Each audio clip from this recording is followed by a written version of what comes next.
Si vous voulez, tous les films qu'on a faits, ils nous ont ouvert chacun sur un horizon, tu vois.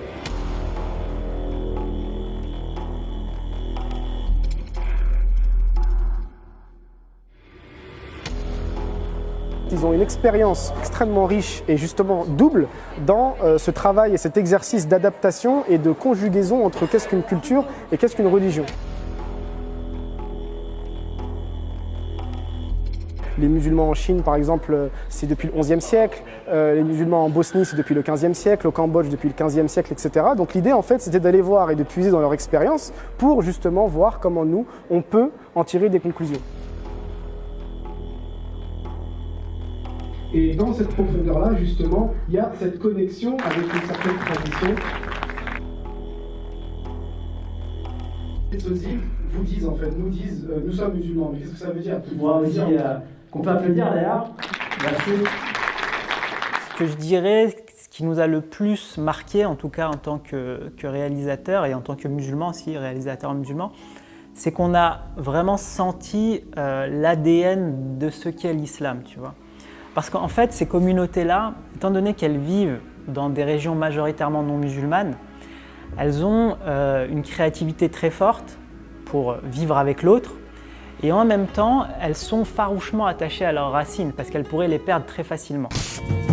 Te falta conocimiento, pídale a Dios. Él te enseñará el camino. We have war every 50 years, so we're too tired for the revolutions. I want to know it myself, so I study Arabic language, so I want to go abroad. Know the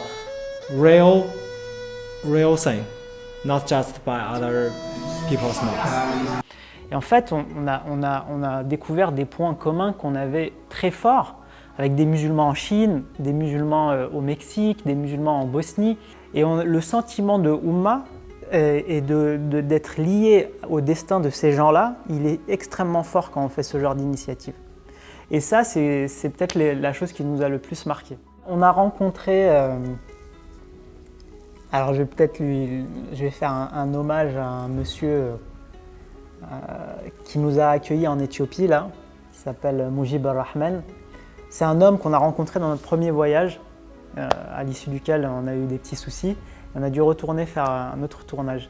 Et en fait, Mujib, c'est quelqu'un qu'on a rencontré et c'est un puits de connaissances et c'est une incarnation de l'islam en tant qu'homme.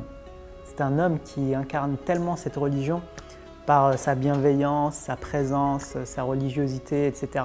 C'est lui qui nous a accueillis pour notre deuxième voyage. Il a insisté pour qu'on vive chez lui et on a vécu avec lui et on a découvert un homme extraordinaire.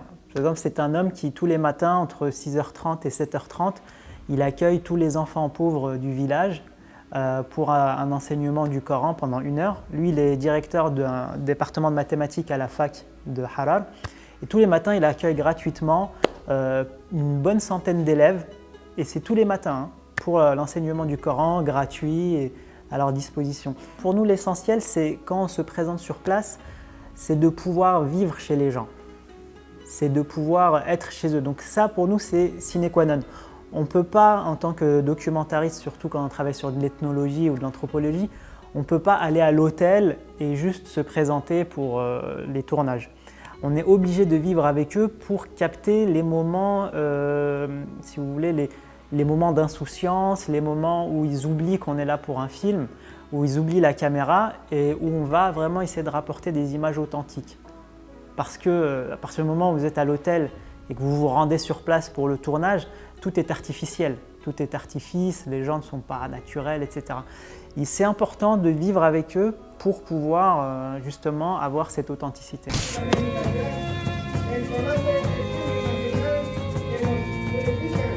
Pero esa fue la razón por la cual mandó la indicación de que se fuera a visitar a los indígenas en la selva.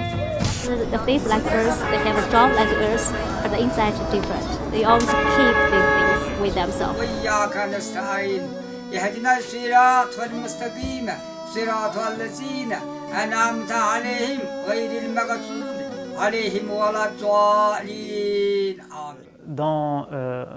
Dans l'islam des minorités, enfin dans ces minorités musulmanes, il y a toujours un contraste religieux autour de deux tendances. Tu as toujours la tradition locale, hein, qui est en général soit un islam traditionnel, comme on le trouve un peu partout, avec une imprégnation soufie importante, etc.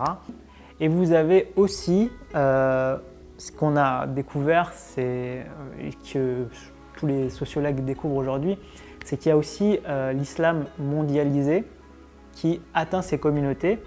Et donc on va retrouver des tendances de ce qu'on pourrait appeler l'islam internet, donc des tendances salafis, etc. avec les mêmes auteurs qui sont lus ici, en fait, à l'échelle mondiale, quoi. Donc tu retrouves toujours cette double tendance. Souvent une jeunesse qui veut se lier à cette espèce d'islam mondial avec des stars de la da'wa sur Internet, sur YouTube et tout, et la tradition qui se maintient. Donc c'est assez proche de nous, finalement. Alors, les prochaines étapes du projet, c'est la réalisation d'un film sur l'Éthiopie, qui a déjà été tourné et qui est en cours de réalisation, donc de montage. On est dans la phase de post-production et on espère pouvoir diffuser le film dès que le monde de la culture aura repris. Alors, tout le monde peut soutenir notre action. Le moyen le plus simple, c'est de regarder nos films, donc de les louer via notre site internet repèreevocation.com. Vous pouvez les louer. Vous pouvez aussi acheter des tableaux qui sont des photographies originales des films qui sont édités en très peu d'exemplaires. Vous pouvez personnaliser votre intérieur avec ces photos, vous pouvez voir les films et surtout vous pouvez aussi, si vous le souhaitez, nous soutenir via une cagnotte en donnant, en faisant un don et surtout en achetant aussi un billet pendant la tournée, quoi.